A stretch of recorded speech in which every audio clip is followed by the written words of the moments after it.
Musuh terberat yang dihadapi Gajah Mada. Gajah Mada merupakan seorang Mahapatih Kerajaan Majapahit. Terdapat sejumlah musuh terberat yang dihadapi pada masa kepemimpinannya. Gajah Mada diangkat menjadi seorang Mahapatih pada tahun 1334. Sejak menjadi seorang Mahapatih dan juga di bawah kepemimpinan Raja Hayam Wuruk, Kerajaan Majapahit telah menjadi salah satu kerajaan terbesar di Nusantara. Capaian terbesar dari Kerajaan Majapahit ini adalah berhasil menyatukan seluruh wilayah di Nusantara. Hal tersebut merupakan bukti sumpah yang ia kemukakan sejak pengangkatannya menjadi Patih Amangkubumi Majapahit, yang terkenal dengan Sumpah Palapa.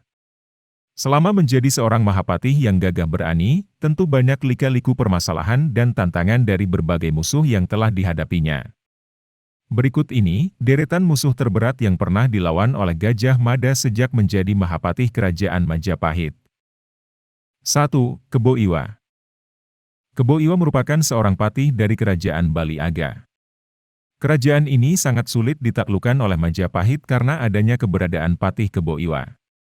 Kebo Iwa mempunyai bala tentara yang handal, sehingga pada kala itu sempat membuat nyali patih Majapahit ini menciut.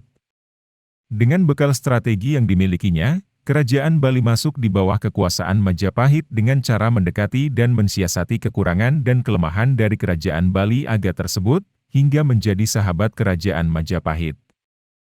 Selain itu, Kebo Iwa juga dijanjikan akan dinikahkan dengan putri dari Kerajaan Majapahit dan akan diberikan hadiah sumur setelah pernikahan berlangsung.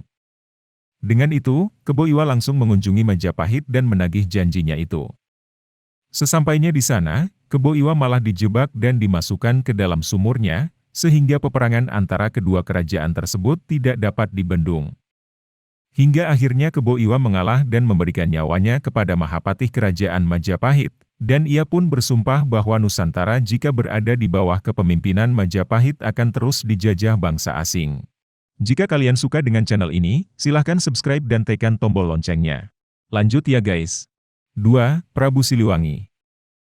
Perseteruan antara Prabu Siliwangi dengan Kerajaan Majapahit diawali dengan keinginan Mahapatih untuk menyatukan wilayah Nusantara di bawah kepemimpinan Majapahit. Namun sebagai seorang raja yang gagah berani, Prabu Siliwangi pun menolaknya dan memberikan perlawanan kepada Majapahit, sehingga muncullah perang yang dinamakan Perang Bubat. Dalam peperangan tersebut menewaskan Prabu Siliwangi, permaisurinya dan juga para bala tentaranya hingga menyisakan putri kerajaan Sunda ini, yakni Dyah Pitaloka.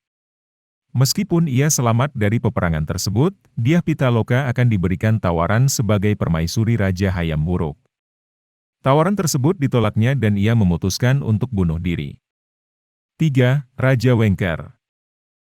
Setelah terjadinya Perang Babat dan menewaskan seluruh anggota kerajaan tersebut, mendapat kecaman dari Raja Wengker, yakni Abhisheka Sriwijaya Rajasa. Raja tersebut menuntut untuk Mahapatih Kerajaan Majapahit dihukum dengan hukuman yang setimpal.